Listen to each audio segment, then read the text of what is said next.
तेरे डमरू की धुन सुन के रामा भी आ गए, रामा भी आ गए।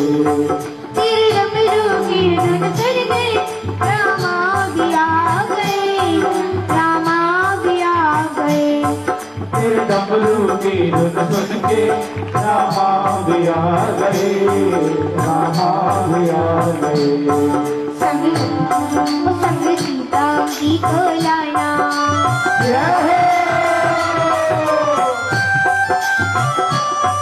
संग सीता जी को लाना, संग जनक नंदनी लाना।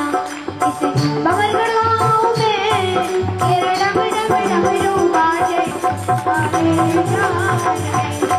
आ जाना भोले बाबा हमारे गढ़गांव में, तेरा डम डम डमरू बाजे सारे गाँव। आ जाना भोले बाबा हमारे गढ़गांव में, तेरा डम डम डमरू बाजे सारे गाँव में, सारे गाँव में, सारे गाँव में। बोलो शंकर भगवान की, बोलो डमरू वाले बाबा की, बोलो रामचंद्र भगवान की। बोलिए बाल संत महाराज की।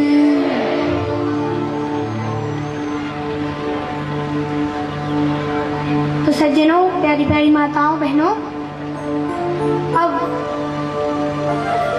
जब भोले बाबा अगस्त्य के मुख से भगवान की कथा सुनने जा रही थी कि उस समय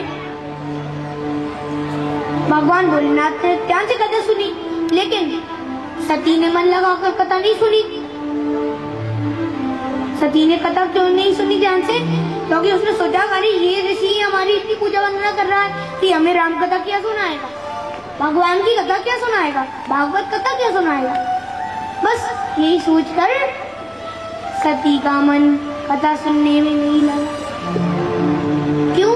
क्योंकि सती चतुर्बाप की चतुर बेटी जो कैसे कि सती के पिता का नाम क्या है? दक्ष। दक्ष का मतलब क्या होता है? दक्ष माने चतुर, सब बातों में निकल। तो सती कौन हुई? चतुर्बाप की चतुर बेटी ना। आजकल कई घरों में चतुर्बाप की चतुर बेटी होंगी जो कि किसी की भी नहीं सुनती, अपने मन को जो अच्छा लगता है वही ठीक है, बस यही सोचती रहती। तो खुद को जो अच्छा लगता है वही करती फिरती रहती, अच्छे बुरे का कुछ ख्याल ही नहीं रखती।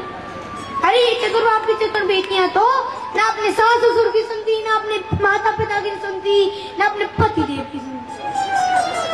इन्हें जो अच्छा लगता वही करती है। लेकिन एक बात और, इनका भी वही हाल होता है जो सती का होने जा रहा है।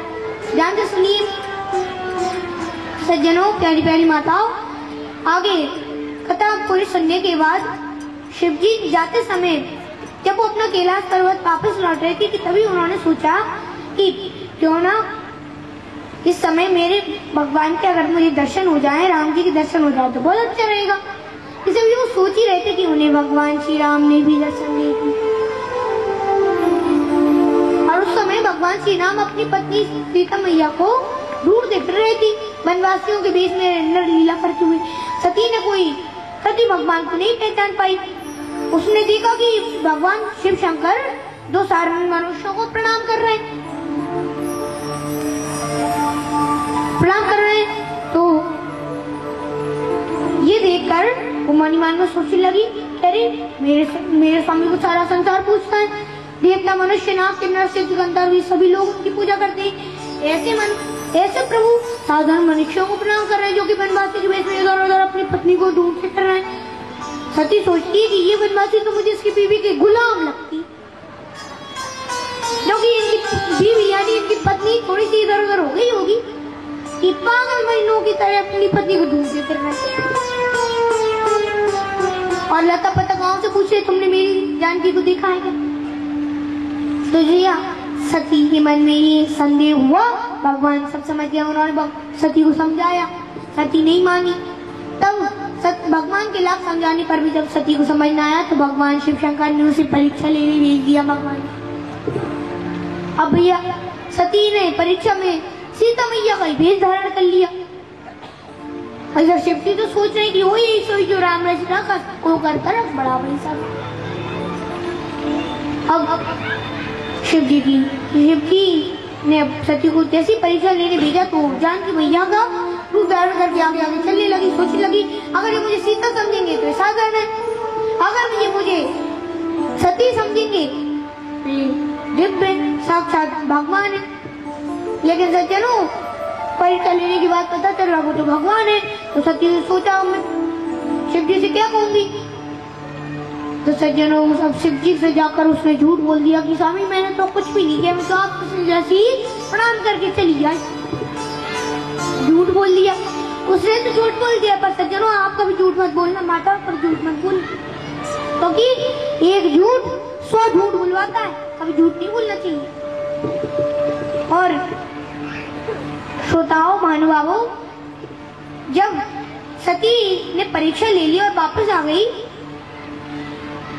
तो वो बोली कि मैंने तो परीक्षा नहीं ली, मैं तो बस आपकी तरफ प्रणाम करके चली गई। तो शिव जी को सब पता चल गया, वो तो अंतर्यामी है, तो बड़े दुखी हुए। तभी उन्होंने संकल्प किया कि सती की इस रूप से मेरी पति पत्नी रूप में भेंट नहीं हो सकती, क्योंकि सीता मैया तो मेरी माता के समान है और मेरी पत्नी ने उन्हीं का रूप धारण कर लिया, इससे तो भक्ति मार्ग के समाप्त हो जाएगा फिर। इसलिए शिव जी ने उसका त्याग कर दिया और कहा कि सती के इस शरीर से इस रूप से मेरी पति पत्नी रूप में बैठ नहीं हो सकती। अब ये उन्होंने सारी माता ऐसा कहकर उन्होंने संकल्प किया। सती को भी ये पता चल गया, वो बड़ी दुखी हुई। जब भगवान कैलाश पर पहुंच गए तब सती को दुखी देखकर भगवान ने कई लीलाएं सुनाई। फिर कैलाश पर पहुंचकर भगवान भोलेनाथ ने 87,000 वर्ष तक समाधि लगाई, 87,000 वर्ष तक। और उसके बाद जब उनकी समाधि खुली तो सती को और दुखी देखकर वो भगवान हरि की कथा सुनाने लगी। तभी इधर दक्ष ने एक यज्ञ का आयोजन रखा जिसमें उसने सबको बुलाया, लेकिन शिव जी को निमंत्रण नहीं दिया। तो सभी अब देवता अपने अपने विमान से जाकर दक्ष की यज्ञ की ओर जा रहे हैं। ये देखकर दक्ष ने तो सज्जनों अब ये देखकर सती ने पूछा कि स्वामी विमान कहाँ जा रहे हैं। तो भगवान भोलेनाथ बताते हैं कि विमान कहीं और नहीं बल्कि तुम्हारे पिता ने यज्ञ का आयोजन रखा है, उसमें जा रहे हैं। पिता ने एक यज्ञ का आयोजन रखा, इतना सुनते तो सती बड़ी खुश हो गई और बोली स्वामी अगर आपकी आज्ञा हो तो क्या मैं कुछ दिन अपने पिता के घर जाकर रहूं? क्या मैं अपने कुछ दिन अपने पिता के घर जाकर रहूं? तो सज्जनों शिव जी बोले वैसे तो तुम अच्छी बात कर रही हो, पर तुम्हारे पिता एक बार ब्रह्मा जी की सभा में अपशन हो गए थे, तुम जानते तो, इसलिए उन्होंने हमें निमंत्रण नहीं दिया।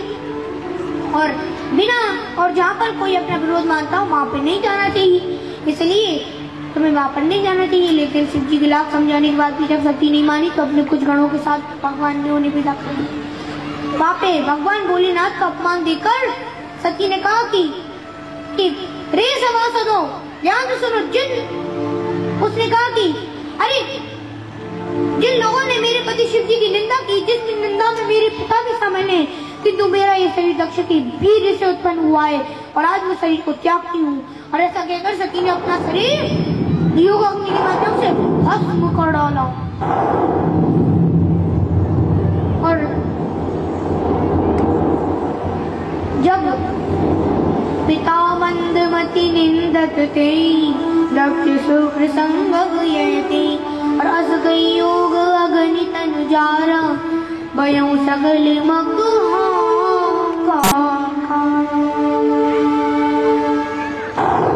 अब सती की मृत्यु शिवगणों ने भी यज्ञ विध्वंस किया और शिव जी ने भी तुरंत वीरभद्र को भेजा। वीरभद्र ने सबको दंड दिया। अब इसके बाद सती ने अपना नया जन्म हिमालय के यहाँ जाकर पार्वती के रूप में लिया।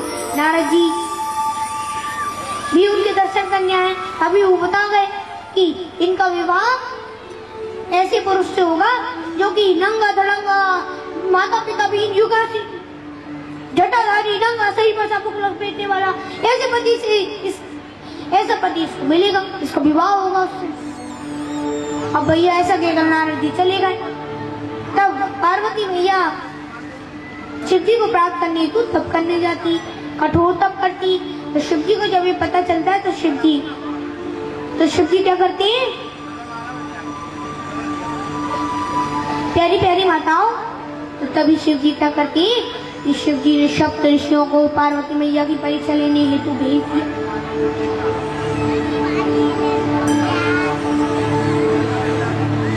और सज्जनों, अब जैसी सप्तऋषियों की परीक्षा में सफल जैसी पार्वती मैया हुई, पार्वती मैया को उन्होंने सप्तऋषियों की कहने पर हिमालय वापिस घर लिया और शंकर भगवान भी बड़े खुश हो गए। फिर सज्जनों, शंकर भगवान तो समाधि में बैठ गए, तो उनकी समाधि भंग करने के लिए देवताओं ने कामदेव को भेजा। तो कामदेव ने शिव जी की समाधि भंग करने के लिए अंत में 5 बाण छोड़े, जो कि बहुत विषैले थे। जैसे ही वो शिव जी के हृदय में लगे, उनकी समाधि टूट गई और शिव जी ने क्रोध में आकर अपनी तीसरा नेत्र खोल ली और देखते ही देखते कामदेव जलकर भस्म हो गया। जैसे ही कामदेव भस्म हुआ तो चारों ओर आकर मर गया। तब कामदेव की पत्नी रति को भगवान ने कहा कि चिंता मत करो रति, जब भगवान श्री कृष्ण द्वापर युग में अवतार लेंगे तब तुम्हारा पति उनके पुत्र प्रद्युम्न के रूप में उत्पन्न होगा, तब तुम्हारी भेंट भी हो जाएगी। सज्जनों, अभी भी मैं देख रहा हूँ कुछ लोग तो कैसे आसन बनाए बैठे हुए। अरे आप मालूम है ऐसे कौन बैठता है? पता है आपको? वो बैठता है जो दरिद्री होता है। ये दरिद्री होने वाला होता है या होना चाहता है, वो बैठता है। अरे भैया, कोई कोई तो भागवत महारानी की तरफ ही पैर लगा के बैठ गए। कुछ लोग तो भागवत महारानी की तरफ ही पैर तरह से करके बैठ जाती। हमको सदैव आलती पलती नहीं बैठना चाहिए। आज कथा में आपने सुना ना कि मन को स्थिर करने के लिए एक आसन में ही बैठने की आदत डालना चाहिए। हाँ, और मन को भगवान में लगाने के लिए मन को स्थिर करना जरूरी है, और स्थिर करने के लिए एक आसन में बैठो ताकि कन्हैया में भी मन लग जाए। और जो भी आलती पालती बनाकर बैठता है ना, उसे कन्हैया तो मिल ही जाती, संग में राधा रानी भी मिल जाती है। अब सज्जनों, इधर शिव जी की समाधि खुली तो सभी देवताओं ने उन्हें पार्वती मैया के साथ विवाह करने को मना लिया। तो पार्वती मैया और शिव जी का विवाह हो जाता है। बोली शंकर भगवान की। अब जिस तरह से विवाह कराया जाता है उसी विधि विधान से सभी ऋषि मुनियों ने विवाह करवाया। तो शिव जी के गण उनकी सुंदरता को देखते हुए गाते हुए कह रहे हैं, और सब लोगों से कह रहे हैं, क्या कह रहे हैं कि देखो देखो, हाँ देखो देखो, ओ देखो देखो, हिमाचल नगर में शंभुदूला बने जा रहे हैं, शंभुदूला बने जा रहे हैं। ओ देखो देखो, हिमाचल नगर में शंभुदूला बने जा रहे हैं। अब कविया उस संग में क्या है, साथ में क्या है, उनके संग में है भूसा कलश कर, योगी भी ये कर्म खाकर। उनके संग में है भूतों का लश्कर, योगिनी भी लिए कर्म खाकर कपर। उनके संग में भूतों का लश्कर, योगिनी भी लिए कर्म खाकर। अपर योगिनी भी लिए कर्म खाकर कपर, योगिनी भी लिए कर्म खाकर। कोई नाचे नाचे, कोई नाचे, नाचे नाचे नाचे नाचे नाचे नाचे, कोई नाचे कोई गा रहे हैं। शंभुदूला बने जा रहे हैं,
तुम्हें करता रहे हैं, तेरे पाप मुझ बरसा रहे हैं, सब दूल्हा बने जा रहे हैं, अकेले पाप मुझे बरसा रहे हैं, अकेले पाप मुझे बरसा रहे हैं,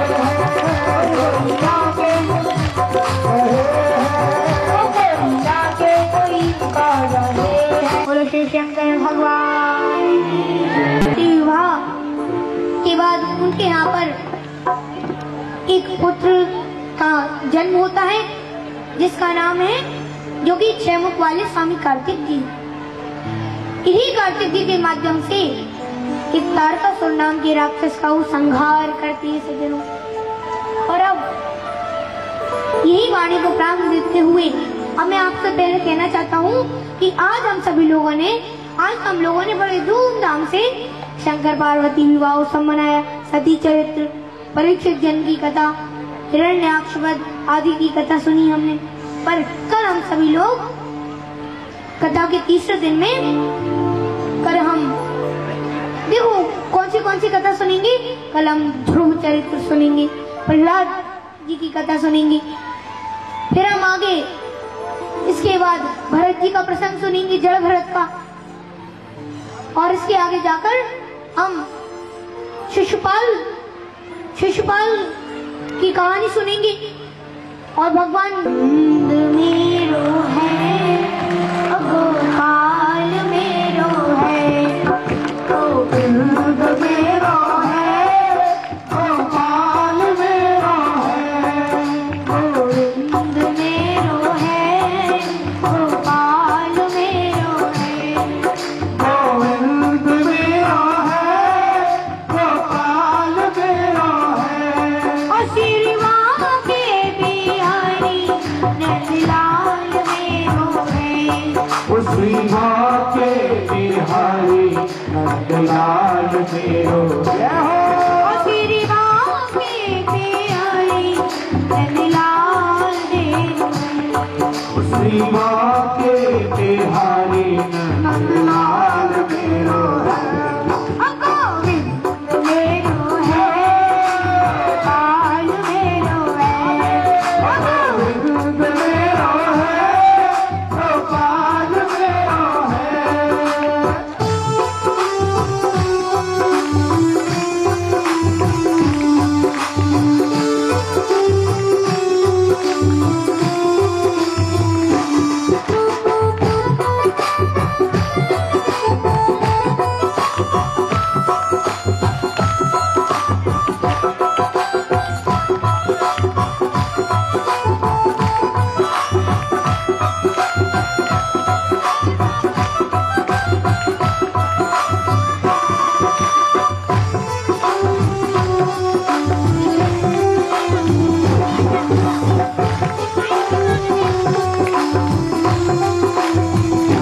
और श्रीमान चुरैया गोपाल मेरो है, उसी माँ के चुरैया गोपाल मेरो है, श्रीमान चुरैया गोपाल मेरो है,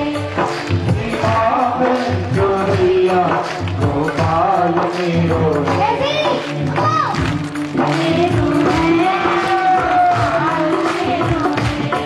गोविंद मेरा है, गोपाल मेरो है, श्रीमान के बिहारी नंदलाल मेरो है, उसी माँ के बिहारी नंदलाल मेरो है, मेरो है, गोपाल मेरो है, गोविंद मेरा है, गोपाल मेरो है, श्रीमान के बिहारी नंदलाल मेरो है, उसी माँ के बिहारी नंदलाल मेरो है।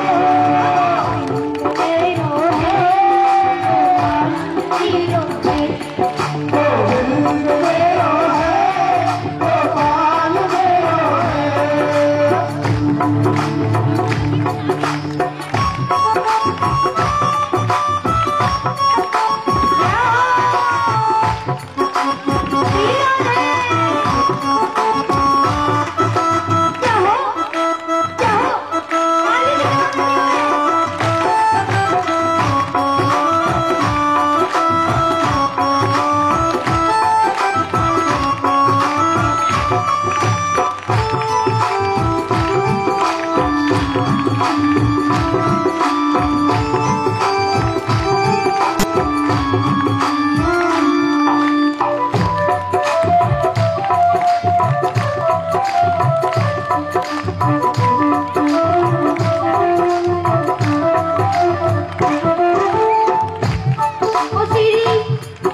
गौए जनिया गोपाल मेरो है, गोविंद मेरो है, गोपाल मेरो है, गोविंद मेरो है, गोपाल मेरो है, गोविंद मेरो है, गोपाल मेरो है, गोविंद मेरो है, गोपाल मेरो है, गोविंद मेरो है, गोपाल मेरो है, गोविंद मेरो है, गोपाल मेरो है, गोविंद मेरो है, गोपाल मेरो है, गोपाल मेरो है, गोपाल मेरो है।